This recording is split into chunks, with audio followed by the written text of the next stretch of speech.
আজ হচ্ছে শুক্রবার। আর শুক্রবার আসলেই সবারই একটু অন্যরকম খাবার দাবার খেতে মন চায়। তো আমিও চলে আসলাম রান্নাঘরে আর একটা পাতিল বসিয়ে দিয়ে মাংস নিয়ে নিলাম। কারণ অন্যরকম কিছু রান্না করতে গেলে, স্পেশাল কিছু রান্না করতে গেলে মাংস লাগবেই। এর মধ্যে দিয়ে দিলাম পেঁয়াজ কুচি, দিয়ে দিলাম আদা রসুন বাটা, আর সাথে দিয়ে দিচ্ছি হচ্ছে টক দই। তো আমি কিছুটা টক দই দিয়ে দিলাম। এরপরে দিয়ে দিচ্ছি হচ্ছে রেডি বিরিয়ানি মশলা। রেডি মিক্স যে রাঁধুনি বিরিয়ানি মশলা আছে, ওইটা দিয়ে দিলাম। এখন তো বুঝতে পেরেছেন কি করতে আমি এসেছি, বিরিয়ানি রান্না করব। আর দিয়ে দিচ্ছি পরিমাণ মতো তেল,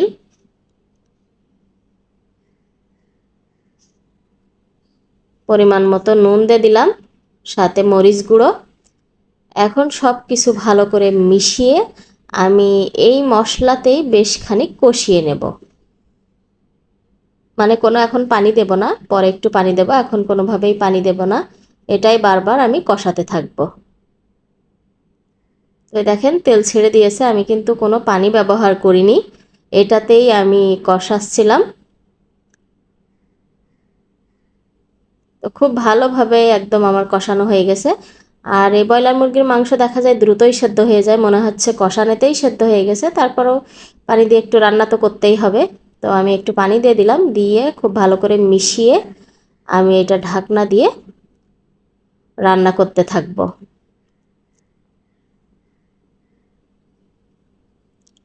তো আমার মাংসের পানিটা প্রায় শুকিয়ে আসছে, একটু মাখা মাখা করে নামিয়ে রাখবো। এই তো দেখেন আমার কিন্তু কষানো হয়ে গেছে, মানে আমার যেভাবে মাংস লাগবে সেভাবে রান্না হয়ে গেছে। এখন আর একটা পাতিল বসিয়ে দিলাম, পাতিলটা গরম করে নিয়েছি।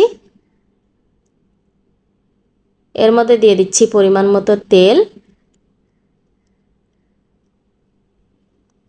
সাথে দিয়ে দিচ্ছি পেঁয়াজ কুচি।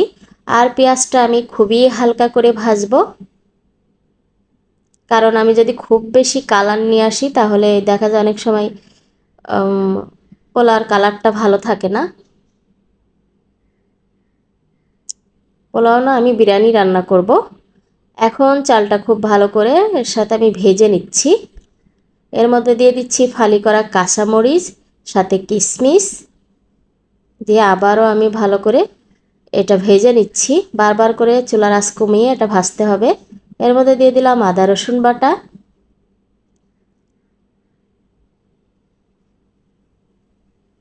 তো আমার চালটা ভাজা হয়ে গেছে, চালের কালার কিন্তু চেঞ্জ হয়ে আসছে, বোঝা যাচ্ছে ভাজা হয়ে গেছে। এখন এর মধ্যে দিয়ে দেব গরম পানি। আর পানিটা আমি চালের দ্বিগুণ মেপে দিচ্ছি, কারণ আমার এখনও ওরকম আন্দাজ হয়নি যে আমি আন্দাজে পানি দিয়ে দেব, সেটা সুন্দরভাবে আমার বিরিয়ানিটা হয়ে যাবে। এত তাক এখন আসলে আমার হয়নি। যাই হোক, আমি কাপে মেপেই পানি দিয়ে দিলাম, দিয়ে খুব ভালো করে সব কিছু মিশিয়ে চারিদিক থেকে গুছিয়ে আমি এটা ঢাকনা দিয়ে রান্না করতে থাকবো। এখন এর মধ্যে দিয়ে দিচ্ছি পরিমাণ মতো নুন, আর দেব মানে একটু চিনি, খুব বেশি চিনি না, আমি অল্প পরিমাণে একটু চিনি দিয়ে দিলাম, তাহলে টেস্টটা বেশি ভালো আসবে। ঢাকনা দিয়ে রান্না করতেছি। তো এই দেখেন এখন কিন্তু একটু মানে এর পানিটা টেনে নিয়ে মাখা মাখা হয়ে গেছে। এখন এর মধ্যে দিয়ে দেবো মাংসগুলো। আর যেহেতু এখানে কিন্তু মাংসের পরিমাণও কম, চালের পরিমাণও কম, কারণ হচ্ছে আমরা খাবো মাত্র মা মেয়ে, মেয়ের বাবা।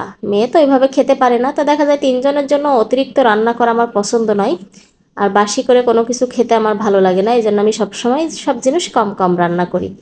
আর মিশাই দিয়ে দিয়েছি, এর মধ্যে সামান্য আমি গোলাপ জল দিয়ে দিচ্ছি আর কেওড়া জলটা দিয়ে দিচ্ছি, তাহলে একটা হালকা ফ্লেভার আসবে আর কি।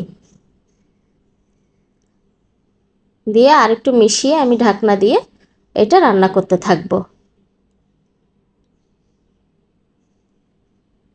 দেখেন পানিটা কিন্তু প্রায় শুকিয়ে আসছে। এখন এটা কোনো রকম মনে করেন অল্প আছে দমে রাখলেই এটা কিন্তু হয়ে যাবে।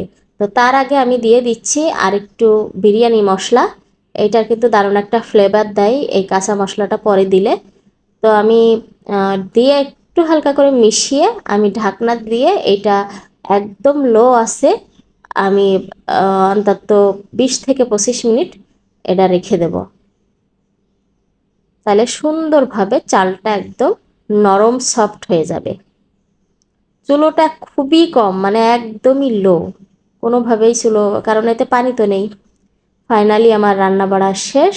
দেখেন অনেক ভালো হয়েছে আমার রান্নাটা, খেতেও দারুণ ছিল। ঘরোয়াভাবে রান্না করলে দেখা যায় অতিরিক্ত তেল মাল মশলা থাকে না, অনেক ভালো লাগে খেতে, অনেকটা খাওয়াও যায়।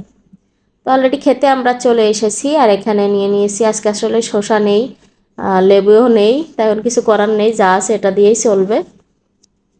লেবু আছে, মানে শসা নেই, টমেটো নেই আর কি। তো যাই হোক, কাঁচামরিচ পেঁয়াজ লেবু দিয়ে খাওয়া শুরু করে দিয়েছি। এই তো সবাই মিলে খাইতেছে। আমার মেয়ে বলতেছে আমারটা দেখাও, সে ইদানিং এটাই বলে। তো যাক, আলহামদুলিল্লাহ ভালোই লেগেছে। ঘরোয়াভাবে রান্নলে আমার ভালো লাগে, কারণ অতিরিক্ত তেল মাল মশলা থাকে না, এটা খেতে দারুণ।